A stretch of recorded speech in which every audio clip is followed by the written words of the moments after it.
What's up, Justin? Welcome to the Dad Edge. Thanks for having me.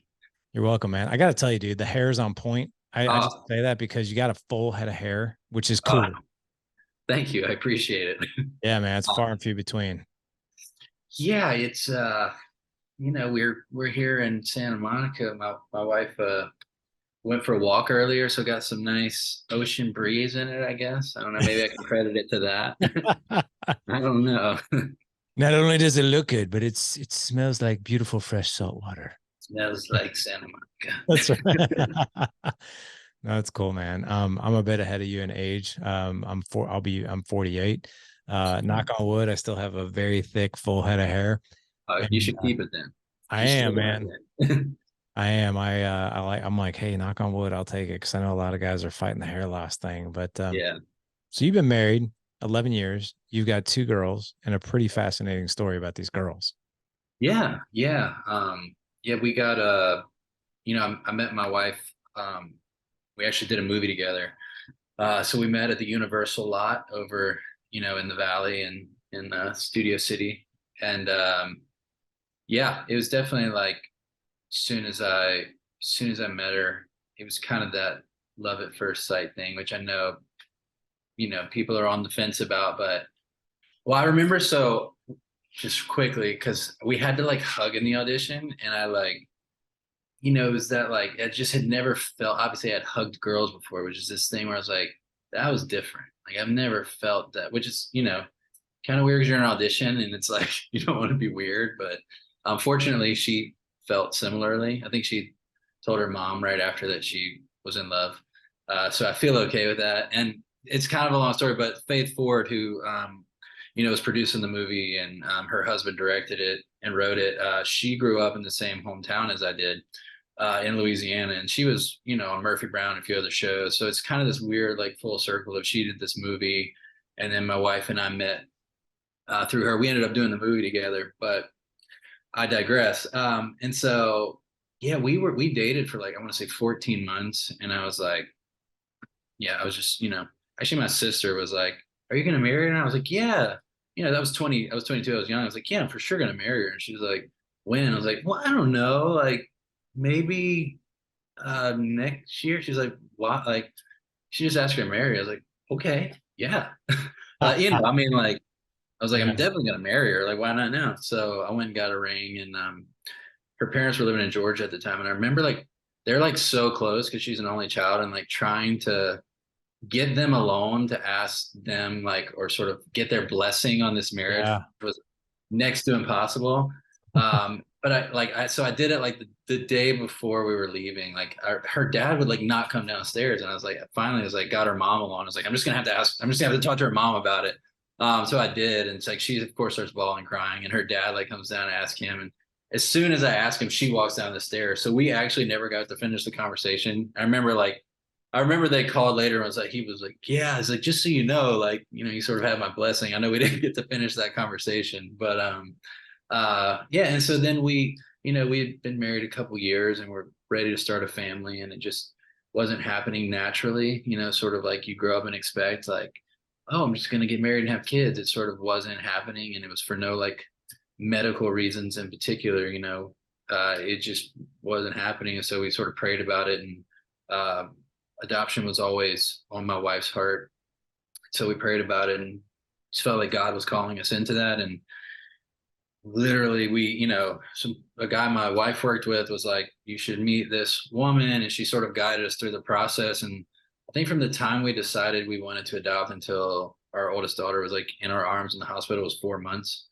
So it was definitely just like crazy, unheard of, like timing, super fast. We just feel like obviously God ordained and blessed, blessed us with a beautiful daughter. And then yeah, we were like, I can remember being like super happy and super content as a family, and friends asking us like, "Oh, are you guys gonna have another one?" And we're like, I don't. We're like super happy. And then of course, like we got pregnant like right away, which I remember everyone telling us they're like, "You're gonna Yeah. get pregnant as soon as you adopt." We're like, "Great, like awesome, maybe." And then it happened, So I just think, obviously, I feel like God had Olivia for us and us for her, and so I'm so thankful. It's one of those like you thank God for that unanswered prayer of Yeah. right away. Dude, so first of all, I mean, number one, good for you guys for really listening to that call, and Yeah, praying about it and discerning about it and then stepping into that. So it's one thing to pray for like, hey, is this something we're supposed to do? There are the signs you feel called, but then we have to answer that call, you know. right, right. And some people, quite frankly, they don't pick up the phone. And then some people are Yeah, just like, this is what we're being called to do. So we have to like let's be obedient to the call and let's do it. yeah. So good for you guys for doing that. I'm not surprised though, because I've walked that road myself. My wife and I, we've been married actually 20 years this year. Oh, congrats. Thank you. I've known her since 1996, and Wow. so we had a lot of it took us a while. We actually couldn't get pregnant on our own. Hmm. We had to see specialists and that kind of thing, go through a couple of procedures, and then finally, like, my wife was able to conceive. She has endometriosis pretty bad. So that was, but basically upon examination, the doc was like, look, this endometriosis is pretty bad. You guys are never going to get pregnant on your own. So, Yeah, like, if you want to come back and, we can do this all over again. So we got pregnant with our oldest son and we were super happy. And then, boom, boom, boom, boom, boom, like just four more boys pregnant right in a row after oh him. my gosh. Open the Unfortunately, floodgate. yeah, we did. I mean, but there's something to be said, I think, for, once you're like happiness is there and Yeah, joy and you're embracing, you're not fighting it. Like I remember when we were first trying for our first, and it got to be like really frustrating, yeah, almost to the point where like, and it's funny, man, because I think guys, we get stereotyped as like, oh, the longer you can try, the greater it is. And you're like, yeah, it's cool at first. And then after a while, you're like, oh my God, if it doesn't happen this month, like, are we going to be okay? Are we going to go through like, this is something that like kind of separates us? Like, yeah, um, I know this is probably way too personal, but I actually got up to the point where I don't want to say dreading sex because I don't think I'll ever dread it, but I think to the point like, oh my God, like I really hope this works out. And it became, instead of something out of joy, it became something that was like, okay, hopefully this works this time. Right. yeah, sure. Yeah, I feel you on that one, man. And then, Yeah, yeah, I mean, I definitely remember like because there was a couple of times where we like thought we thought that we were pregnant and it's like it's this sort of high and then the low of like, oh no, not this time. You know, 100%. but again, it's like you don't know, we don't see God's plan and it's just such a classic example of like he knew what was best for us and knew what, it's just like sort of it's hard in that moment. It's easy on this side of it to be like, oh, it was great, but honestly, I haven't really thought about those moments too much until you just brought that up. But there's a lot of lows in there, when you're Yeah, waiting. it is. It is. And I think it really, the longer it goes on, the more it can really test your resilience muscles as a couple, Yeah, because I never thought of it this way until we were in it. But my wife and I had like 6 years of dating. We were successful. We were good together, and that really tested us. Like, well, wait a second. Like, if we can't create a family together, are we gonna make it? Like, I remember us having that conversation, and it was scary, man. Like, yeah, really scary. And people don't realize, they don't see that side of it, but it can be very stressful. yeah, yeah. I think the weirdest thing is like it's just you don't think about it growing up. You're like, oh, I'm gonna like kind of like I said, I'm just gonna grow up and get married and have kids, and it's gonna be like that easy. And you grow up and you find out stories of like your parents and your parents' friends because you don't know that as a kid, like, oh, they had trouble and this and that. But I think it's just sort of the American dream is sort of pitched to you, the Yeah. white picket fence, and so it's just sort of one of those life lessons. Unfortunately, not everyone has to learn. Like I have friends that just pop out kids left and right and it's never an issue. But we all have our own things that we're dealing with. Yeah. Yeah. 100%. It's like the couples too. It's like, yeah, we just went out partying one night and Yeah. weren't careful and we weren't even paying Right. attention. And you're just like, damn, dude, we've been trying for like 2 years. But Like, oh, yeah. So, I, I want to switch gears just a little bit because I'm always so curious to ask about your upbringing, just ask about the upbringing of our guests, because there's usually quite a story of, the reason maybe you're doing what you're doing today professionally and family wise and just how you operate. But give us a glimpse into, Justin's childhood and even the relationship with your parents growing up. Yeah, so I grew up in like central Louisiana, Pineville, Alexandria area. And I would say like a very, very, I don't want to say normal, but like you're like, I guess Friday Night Lights type, like Southern town. Uh yeah, so yeah, I mean, very, grew up with an older sister and then an older brother and then me.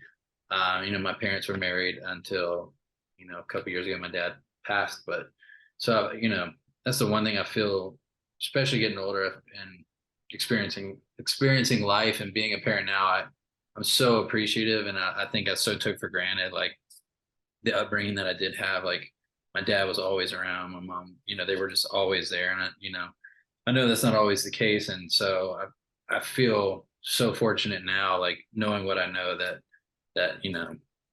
that my parents were in a loving relationship and, stayed married and raised us. But so, yeah, all that to say, I think, well, also, I just feel like they actually really loved each other. At least that's always the impression I got, and especially being a father now and reading all the books. It's kind of like, you know, kiss your wife and do it and hold hands and let your kids see all these things, so they, it's not, that's not why you're doing it. But now knowing that, I'm like, oh, I'm like so thankful, like, because I always saw my parents like holding hands and doing stuff like that. So I think it really formed like, my dad was like super Southern gentleman, like open the door for a lady, and and it was all these things. So that sort of informed, how like even like dating and all these things, it was like very respectful and very, yeah, I don't know. I don't know where I'm going with that, but it just not, I don't know if it's like, it doesn't seem typical anymore anyways. But yeah, I grew up, I played baseball growing up. I thought I was going to go to college and play baseball. I don't know if I was good enough, but that's just kind of what I always thought I was gonna like grow up and do. And What then position did you play? it's kind of all over. In high school, I started playing center field, which I think was my downfall. I think if I could have stayed infield, I just feel like it was more my my speed. But yeah, I uh, I ended up quitting like in high school. It was kind of like this high school musical type thing where I like hate, like, just all of a sudden was like, I don't want to do this anymore. Like I'm gonna join choir and theater, and so I did. I ended up picking up my dad's guitar. He had this guitar our whole life, and I was just like, I played drums. I like picked up drums when I was like 12. My parents got me a set, or maybe a little younger, but and then I was like, I'm just kind of gonna start learning songs. So I just started learning like all the John Mayer songs, and I was like a big Shane and Shane fan, so I just would like learn all their songs. And anyways, so yeah, that and so the friends I sort of acquired at that point were more artistic and musical, and they were like, so I just kind of was like, yeah, I'll join choir so we can hang out more, and then I'll join theater so we can spend more time together. And that sort of led, I guess, a long story short, in high school I ended up doing this like fashion show, I think for St. Jude's. It was just like for our school, and I'll try to make this brief, but I ended up from that getting like a local modeling agent who like took me to Dallas, and I ended up like in my senior year signed with a modeling agency in New York, which was like something I never really planned on doing. It wasn't really like something I even necessarily wanted to do, but I was like, oh, this is like an opportunity to like, because at that same talent expo, I'd met some people from Nashville, and they were like, come to Nashville. And so it was like kind of opportunity to make money. So I left, and it was kind of in between like New York, Nashville, and LA. And that I ended up doing like sorry, my daughter's playing one of those little flutes, little background music. No, that's all Uh, right. or kazoo, whatever it is. But there it is. Uh, I ended up doing like a show called Nashville Star, Yeah. and that I don't know. I guess I've kind of always just like tried to be open, and maybe sometimes like in a maybe too impulsive. I feel like I've just tried to be like this is where God's leading me, So I was kind of just like, yeah, I'll do that, and then that sort of led. And Nashville Star led to me getting like an acting agent, which I didn't really want to act. I was like too, I think I was really scared to do it. It just seemed like really, I don't know, like daunting to, I don't know. I was just like too nervous. So I ended up getting an acting agent, and that led to, I ended up getting a pilot for this show that never went anywhere. But from the pilot, I like signed a record deal. And so I was doing music like for a couple years, just writing. I was in Nashville a lot. I was in LA writing. And actually when I ended up losing my record deal because the company kind of dissolved, that's when I flew back and did the movie and met my wife. So yeah, that's sort of like the long version of how I got started acting and then met my wife. So what was the pilot? I'm curious. It's this pilot called Santa Cruz, and it was a really cool show. I was so bummed that it never went anywhere. But so Simon Fuller, who created American Idol and a bunch of other shows, it was his show. And so it was about four guys who like lived in Santa Cruz. And anyways, I was like a musician on the show, and I can remember him saying like, I don't know if I want you to like be in the show, but I want to sign you as an artist. And I'm like, cool, like that's I want to do music anyway. But I ended up doing the show too, and but yeah, it's sort of like I met like so many great people and worked with so many great like writers and artists over those like 2 to 3 years. You know, I feel like it's such a common story. You go to Nat because we live part time in Nashville, and it's like you talk everyone there's like had a record deal at some point, and it's just like it's like kind of it's a much more common story to like have a record deal and get dropped than Sure. the other way around. But I don't know, I just tried to enjoy it and learned a lot of hard lessons along the way. I have a question for you. I don't know if you've ever gotten this question, um, but I'm going to hit you with it. You cool with it? Yeah, All right. So, I guess I don't know it right. yet. So I love your story because of the fact that you're just like, okay, I'm doing baseball, but I have this like high school musical moment and I'm just like, nope, I'm doing this. For any human being to switch gears like that, it's really difficult for Yeah, most people. In fact, so much so that somebody will neglect that calling or that desire of like, yeah, I really want to act, I really want to go into music, or I really want to do this, but I've always done this. So, and I know that there's a pathway and there's like college ahead. And so I should just stick with baseball and yeah, just forget these dreams of doing anything else because this is what I've always done. And this has always been the plan. yeah, And for someone to draw a line in the sand and be like, nope, I'm going to go ahead and jump off the cliff and go in right. this complete and total different direction. Take me to that moment though, to where you're just like, I'm going to do this. What were some of the fears? And then what were some of the things that pushed you to do that? That maybe you were looking at saying, well, this could really have a great outcome and I'm willing to chase it. But what were the fears and what were the things you're looking forward to? Yeah, when I quit baseball, that was like really, I mean, that was like my whole life. So it was really hard. I mean, I can remember being a kid, and like my naive prayers were like, God, thank you for like this food and help me it was always like, help me in the game, like help me in this, help me get better. It was always like around baseball, like my young prayers. Like it's all like, it's like, I loved it.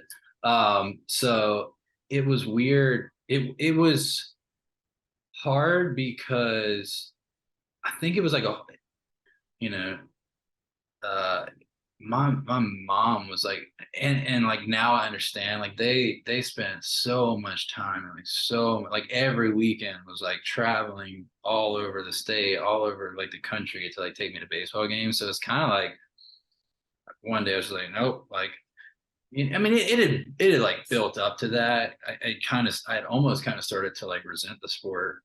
Mm, So maybe that like helped me like yeah. separate from it, but I knew that love wasn't there anymore, and I started to not be as good because of it. Like, as you could sort of that passion wasn't there anymore. But it was really, it actually was really hard on my relationship with my mom for like a little bit. It was. I remember her being like really upset about it. I think because she like really believed in me and like thought that like sort of felt like that was sort of a calling of my life. I mean, I guess it's me like putting words in her mouth. Um, but I remember there was like a week where we maybe didn't even talk. I think she was like kind of really upset with me.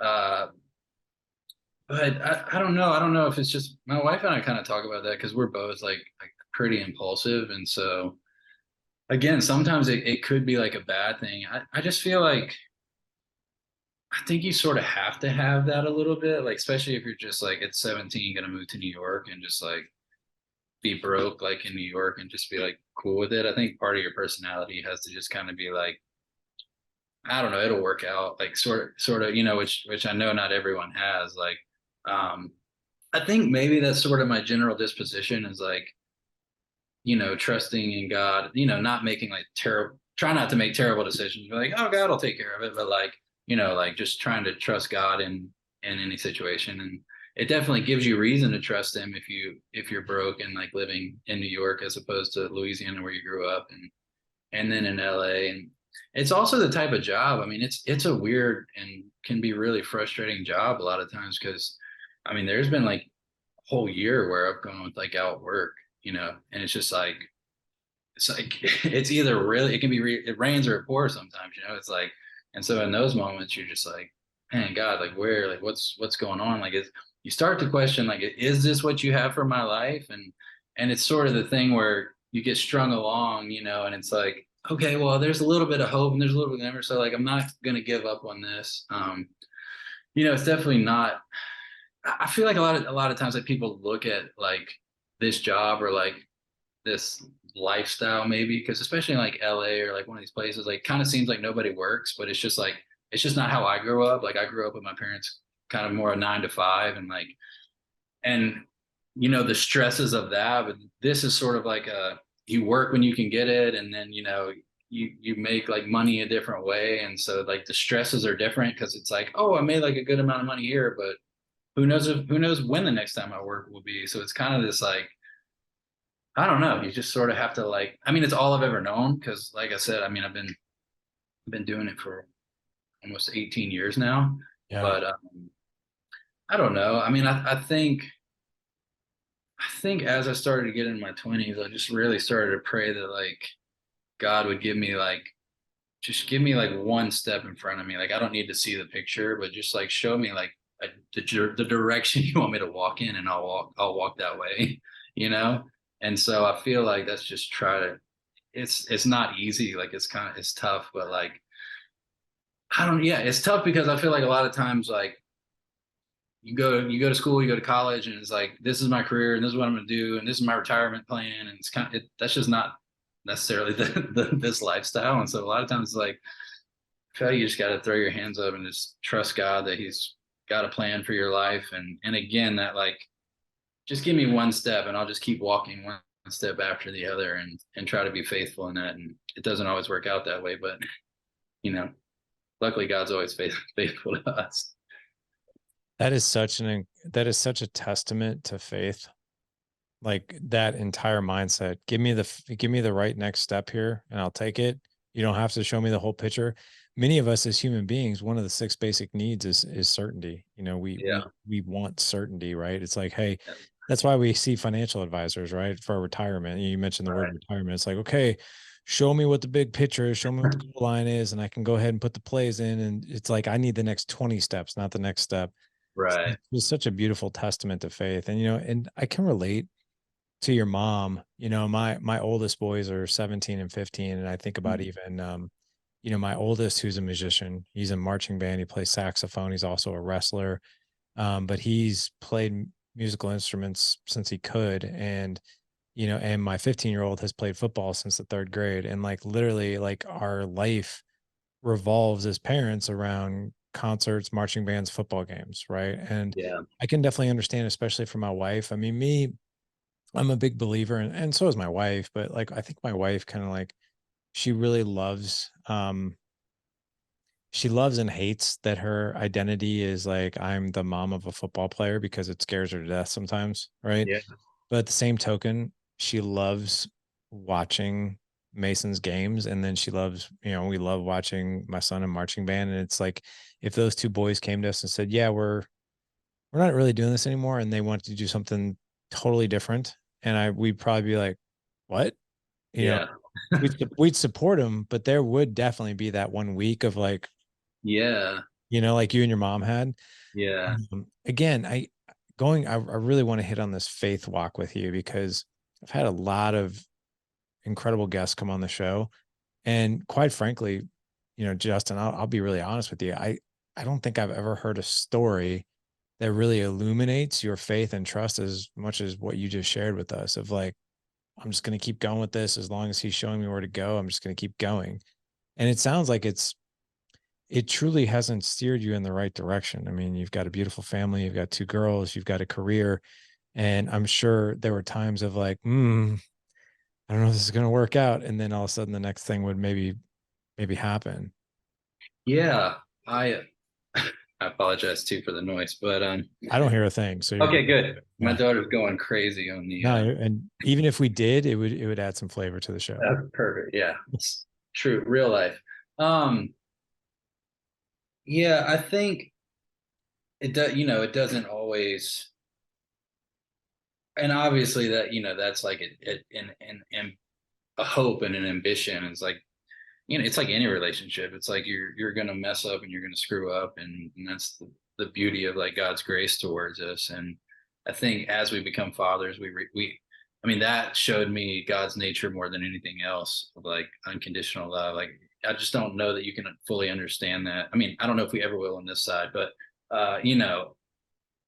until I became a father, I just couldn't really grasp that unconditional love like that. And that being said, like, yeah, I mean, I've screwed up more times than I I care to mention, and probably don't always choose the right step. I mean, I think that's always my hope, is that, especially even as a parent, is like that just, God, I know God's grace is sufficient, but just where I fail, like just pray God's grace is on it. And that, I guess that it's more the intention of like, I hope, because we're trying to hear from, you're trying to hear from God, you're trying to discern the right path or the right step. And it's like, I just try to go into it like, God, I feel like this is what you're saying, and if it's wrong, I hope that your grace is on it. And, it's like, it's just a messy, broken world we live in too. And like, I feel like, not to get too much into this, but just as Christians, a lot of times we're just in this Western theology. It's sort of this like prosperity mentality where it's like, you're gonna become a Christian, everything's gonna work out. And it's like, that's nowhere in scripture. And like, it's actually like not what Jesus says at all. Like, in this world you'll have trouble, And so it's just like, I think it's trying not to buy into that lie, and like know that it's not always going to be great, and sometimes it's going to be tough, and there is sickness and there is death and there is all these things. And it's just trying to like, I don't know, I feel like I'm digressing in this, but I just, I don't know, it's like, I think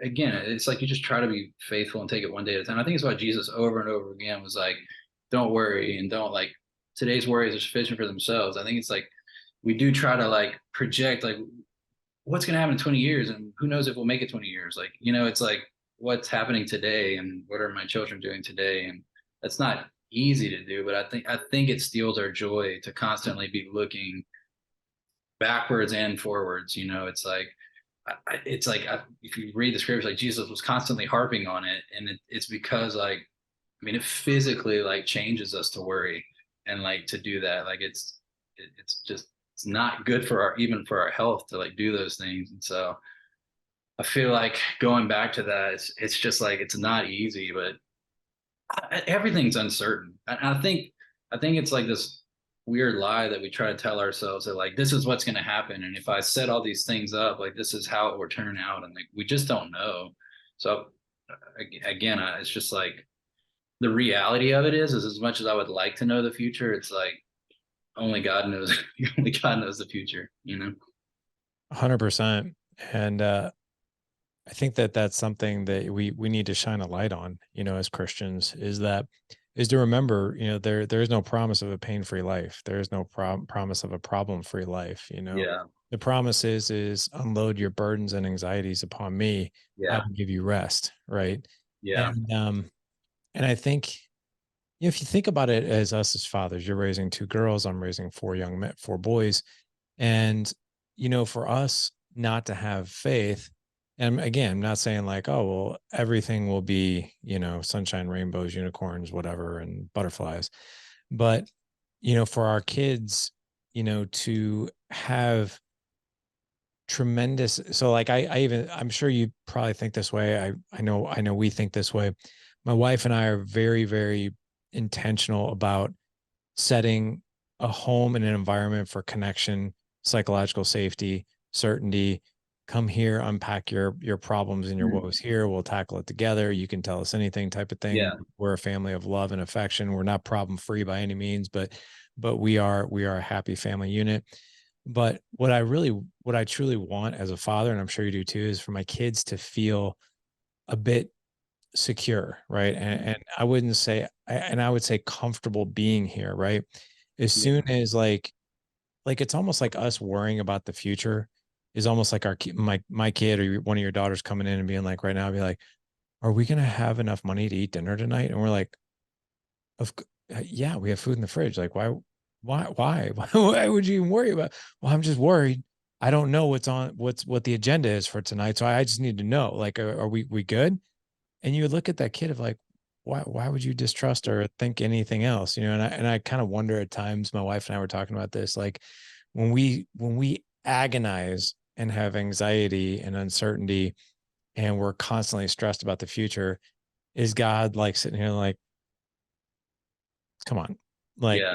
haven't, it might not have all been pretty, but your needs have always gotten met, and, Right. I've been faithful, right? We've been faithful.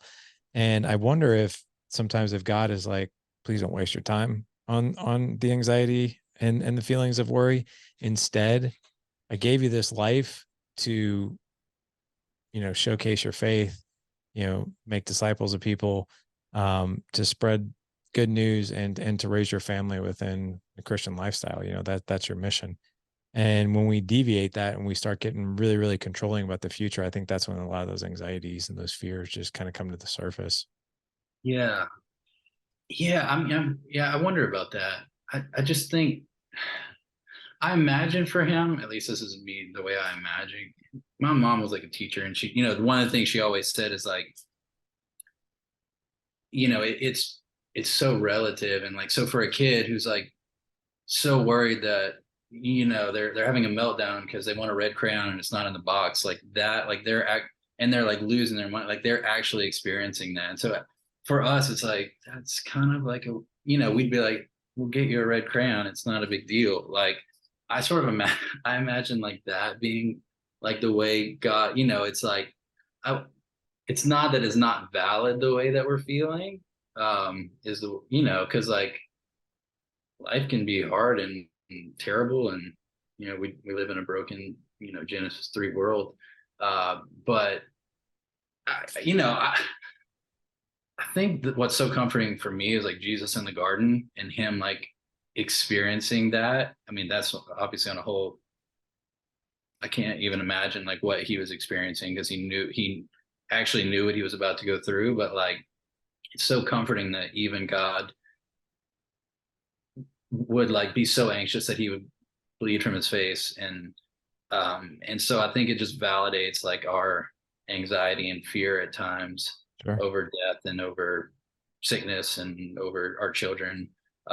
So that brings me comfort in it. um, because I think, he empathizes, he can empathize with us because of that. Um, but yeah, I imagine a lot of times it's kind of like you're saying, it's kind of like that. If you could only see the bigger picture, like if you could only just see what I have in store for you, maybe not on this side of eternity, but if we could only see, and when you read scripture and you read like in Hebrews and like the fathers of the faith and like a lot of people who never saw, or never got the glory on this side of heaven, it's like it's not comforting, but it just lets you know that like it will all work out in the end. And I think obviously if that can be your mindset, which is a daily, sometimes minute, sometimes second by second battle that you would have to face, it's just constantly like fixing your eyes back on God and eternity. And I don't know, one of my favorite pastors always says like, will this matter in 10,000 years? And that's always comforting to me because it's like that's so far off that you're like, wow, like I mean, you know what? Sorry, I'll get off this in a second, but Oh, like you're good, if man. if you read like if you're ever like just read through like King first, second King, like all this, and it's like you read about all these the most important people of the day, and like we have no idea who, and those are just like the important people of that day. And you think about like that's not even like that long ago. It's like thousands of years ago, but it's it's like 100 years ago, like the most important people of the time. It's like I feel like it just gives you this like okay, like there's a much bigger picture here, and I'm playing an important role in like something like God's story.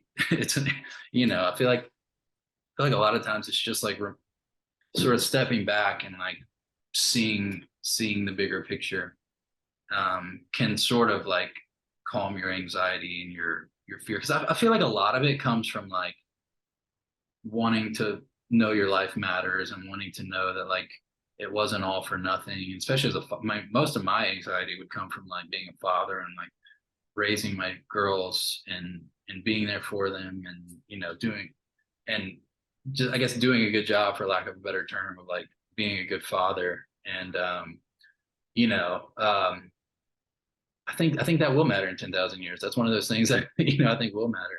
I think we'll have generational effects thousands and thousands of years from now. It's one of the things when you read like and they were cursed to the second and the third generation. I was like, when I was younger, I was like, that's weird. And then you become a father and you're like, oh wow, like what they did, that would affect their kids and their kids' kids. And so you start to understand like what, scripture is actually talking about. And I'll stop on No, that. Sorry. I loved everything you said. A couple of big things that really popped out too was will this matter? You mentioned like 10,000 years from now. My wife and I were literally having this discussion. And here's the irony. I don't even remember what the important topic was that we were discussing just last night. And we Amazing. we asked the question of like, let's step back from this for a minute because I can't remember what it was, but it felt like, and for the life of me, I don't even remember, which really hits the whole point home. But my wife and I were talking. I was like, let me ask you this. I was like, I know we're kind of like stressed out about this. Will this matter tomorrow? And will we even remember it next week? Yeah. Will it even come up a year from now? Will we even remember? And here I am 24 hours after the conversation. I'm like, whoa, what are we There's your talking answer. about? Right. It was so important. Yeah. And you're right. We can tend to get really, really hung up on things like that.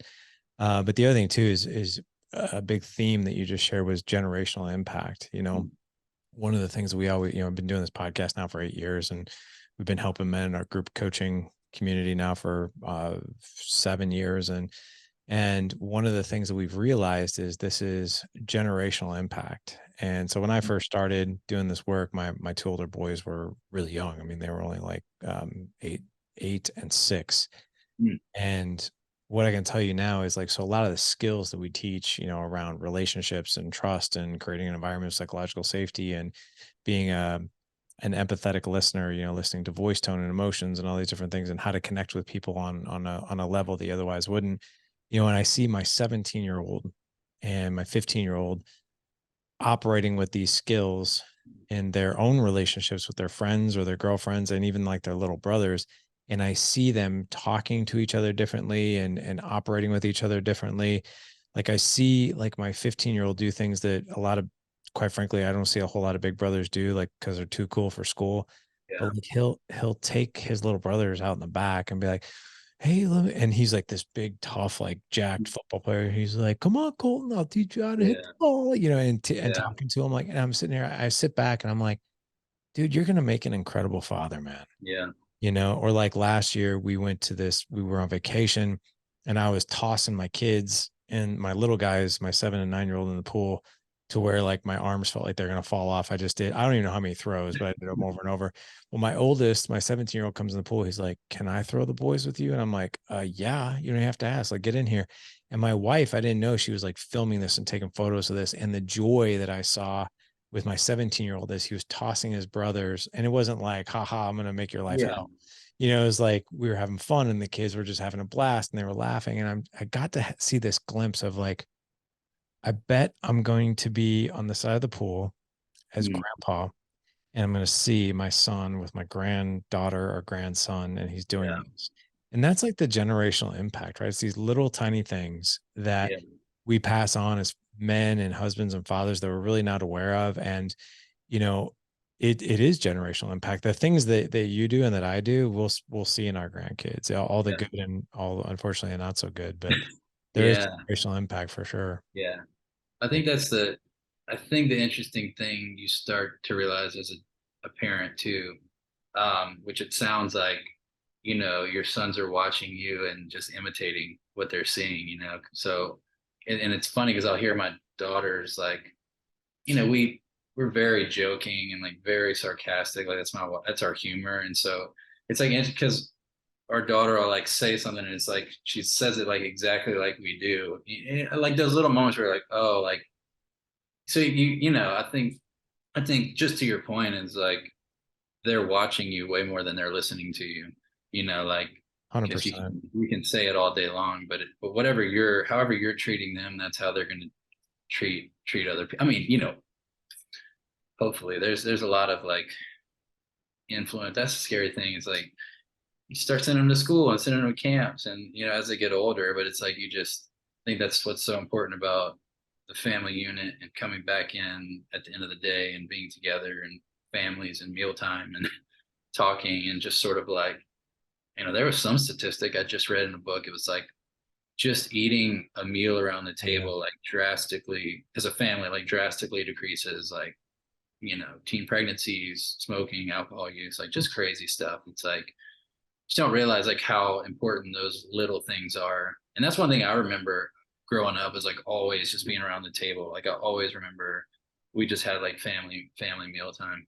But yeah, it's just like everything we do is important. And I thought of one other thing that another pastor that I love always talked about. And I feel like a lot of times going back to like wanting our lives to matter is like we want to sort of be like there's like this big moment, and even we read scripture and it's like these big moments and we don't realize like the 40 years that happened in between, like you know Moses leaving Egypt and the Right. burning bush and going back to Egypt. It's kind of like you're getting the highlight reel and like, why isn't God moving in my life? And can you imagine what like Moses was going through, and or anybody in scripture? You don't sort of Sometimes it's hard to like put a time frame on it, but he just one thing he always says, it's just like, as a pastor and seeing guys in the church, hey.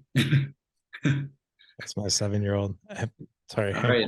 hang on 1 second.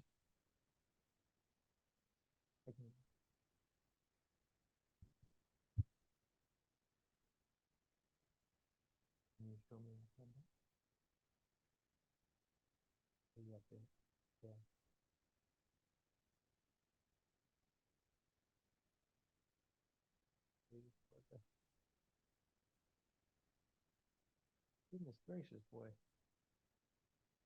Oof.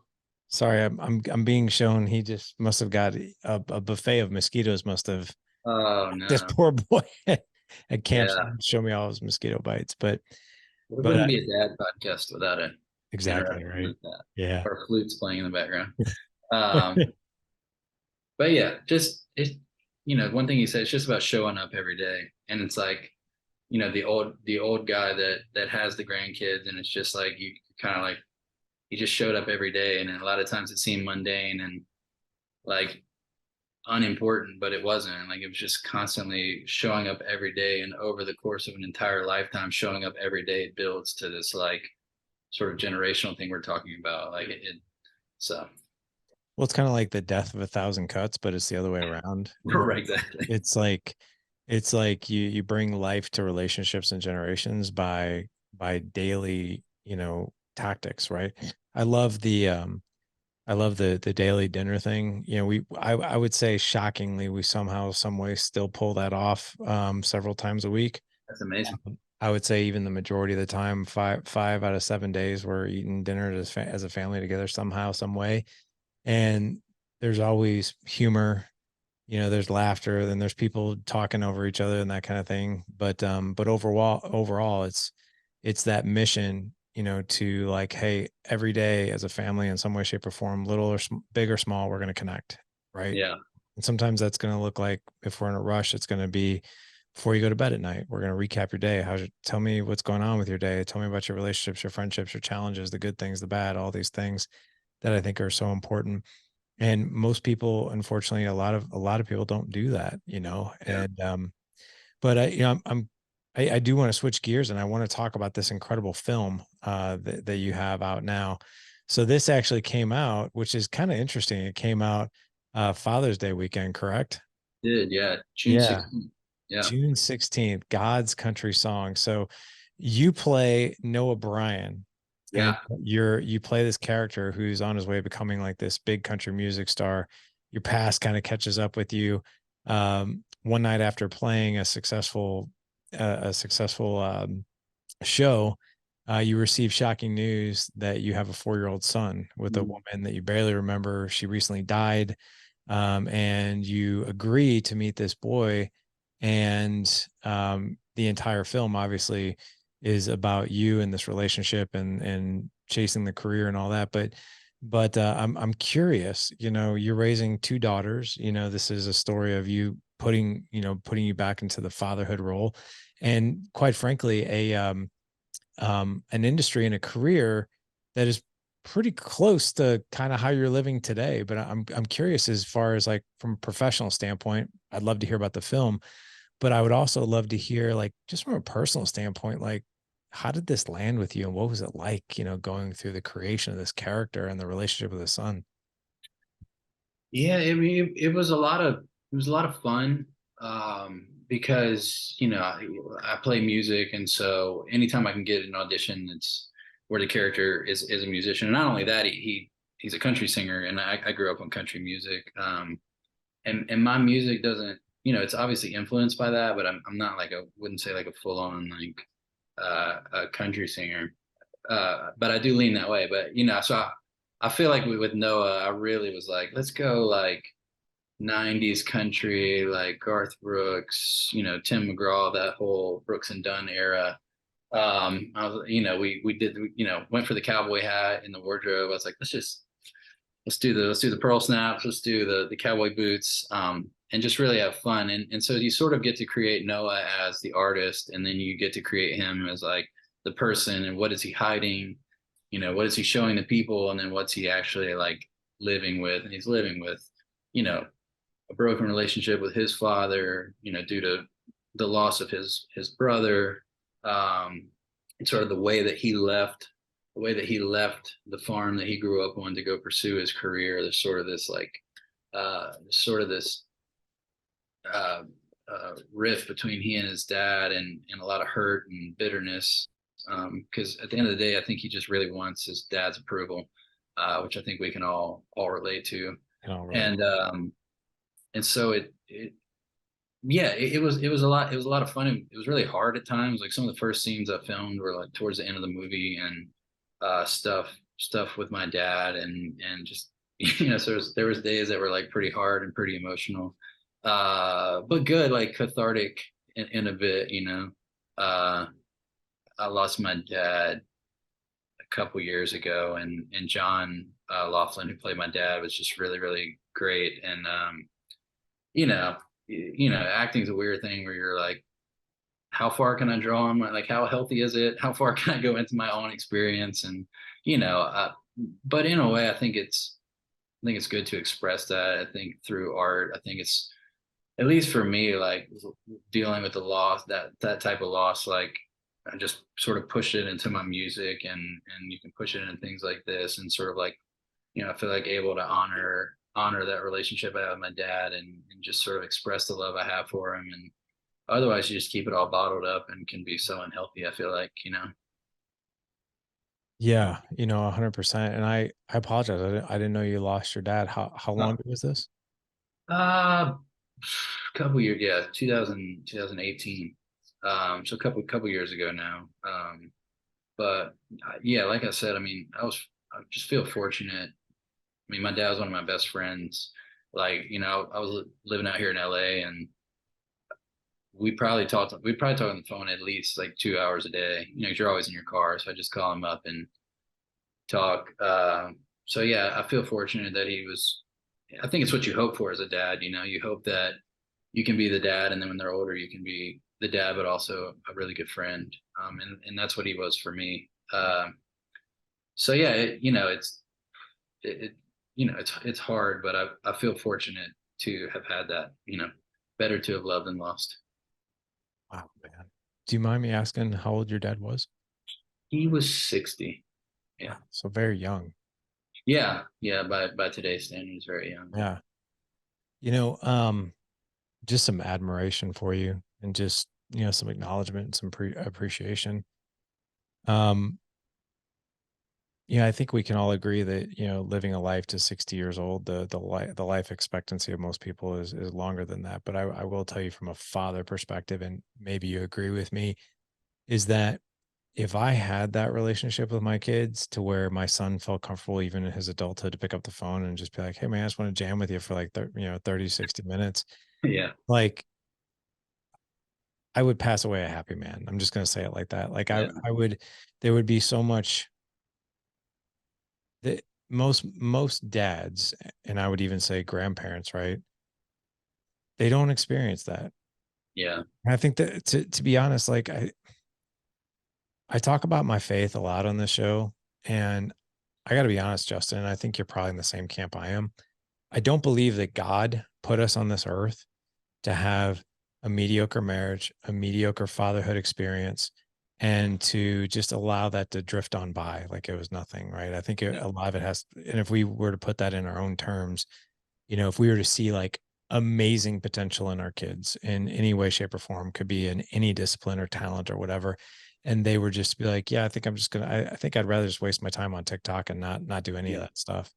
We'd probably sit back and be like, oh my gosh, that's like such a miss, and that's not what I expected, how I expect you to live your life. And I think God put us here to maximize those relationships, to maximize those connections and impact, and for you to experience that as a son, for your dad to experience that as a father.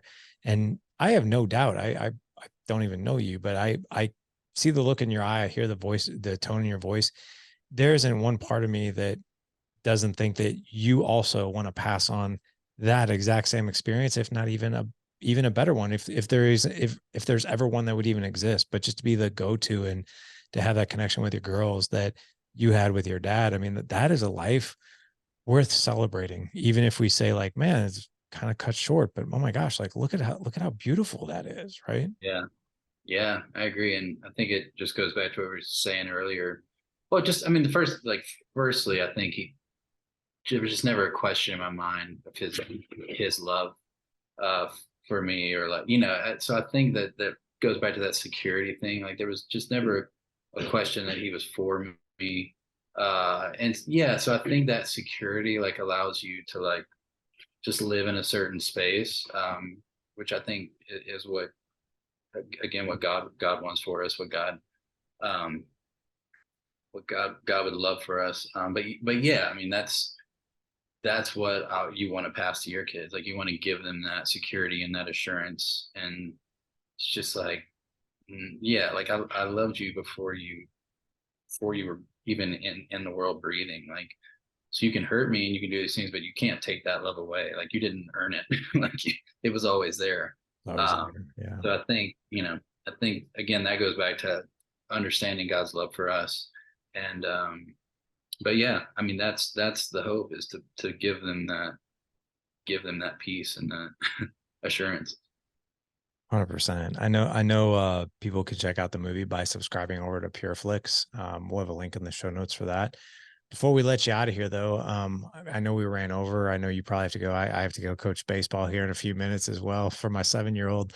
But Yeah. I do want to ask you, and I want you to give the audience anything exciting on the horizon for your music career. Yeah, yeah. I just put out a song called The One, and it's on, you know, Spotify and Amazon, iTunes, and all those things. And it's under my full name, Justin Michael Gaston. So I'm really excited about that song, and then I'm planning on doing an EP when I get back to Nashville at the end of the summer, and hopefully releasing that in the, the next, before the end of the year for sure. Outstanding, man. We're gonna have a link in the show notes for all your social media handles and your music, and obviously this movie. And but here's what I just want to share with you as we head out of here today. The audience always knows, like, no matter who we have on, they know a general picture of, that man's life in the limelight, right? But what I always like to give them is exactly what you came here and shared, which is, a piece of your heart, piece of your childhood, the lessons you learned growing up, how you operate, why you operate in that way in your marriage and in parenting, and even professionally and even within your faith. And you like knocked it, well, not to use one of your baseball things, but you knocked it out of the park, man. It was just I was a fan of you before, but hearing this side of you, it's just like, that's it, right? It's like this obedience with faith. It's like, hey, we're gonna pray about this and we're gonna answer this calling the way God wants us to. I'm gonna operate within my marriage this way, my career this way, my girls this way, everything. And this was so inspirational. And just thank you for sharing everything you Uh, did. Thanks for having me, man. You bet. Awesome. Gentlemen, you can head on over to thedadedge.com/Friday 113 for this show. You can connect with Justin. Go check out his movie, go check out his music. Justin, this was awesome. And I just want to again thank you for coming on today. Awesome. Thanks, man. You bet. Gentlemen, go out and live legendary. Take care.